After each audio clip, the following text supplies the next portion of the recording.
Бул жашоодо таза жолду танда, мүмкүнчүлүк келет ар бир жанга.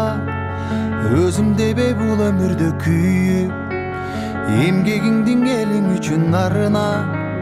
Жалкоо болбой кайрат күчүң барда, чоң жарыштан сапарыңдан калба. Жашоодогу жеңиш ошол экен, пайдаң гана тийсе ар бир жанга. Үйүңөр кут болсун, куттуу баяндуу үйлөрдөн болсун. Баардык жакшылыктарыңар ушул үйдө. Мындай үйлөр чоңойсун. Бир комнатадан 2 комнат болдуңар. Андан да чоңойсун. Вилла болуп кетсин үйлөр. Ошол үйлөрдө жакшылыктарды бирге тосуп жүрөр эле. Амин. Амандык, тынчтык. Денсаулык калат. Ардыңа тынч болгула. Төкүнбөйлү өткөн ишке кайра. Бишкекте бир комната үйдө жашайт элек да, квартирада. Аны да бирөөлөр менен талашып жүрүп алганбыз, араңаганбыз.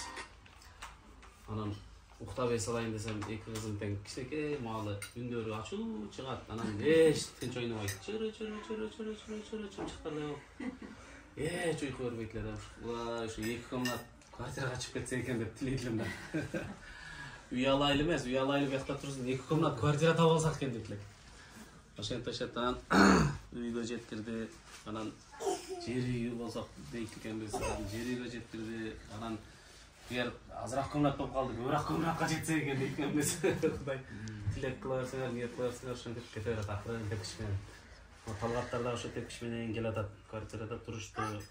Өздөрүнүн бир комнат үйүндө турушту. Эми 2 комнат, Кудай буйрса дагы мындан кийинкиси жери үй болсун. Чоңойт. Анан кийин дагы бизге окшоп балдар чоңоюп батпай калып, андан да чоң жер үйлөр болсун. Ошенде үйлүү болсом деп отурган бардыгына Алла тылам ушундай тилектерин орундатсын. Жакшылыктарыңызга иштетип койгула. Ошол биздин топтун атынан кол чабуулар менен тапшырып койгонго уруксат этебиз. Атың өчпөй жашап кылымдарга. Баштаган жолуңдан эч тайманма, из калтырган жүрөктөн нур барда. Жарык болуп күн нурундай тийсең, жан дилиңден бул жашоону сүйсөң, жалп деп анан өчкөнүңдү жалын. Бул учурлар кайрылбаган эрме.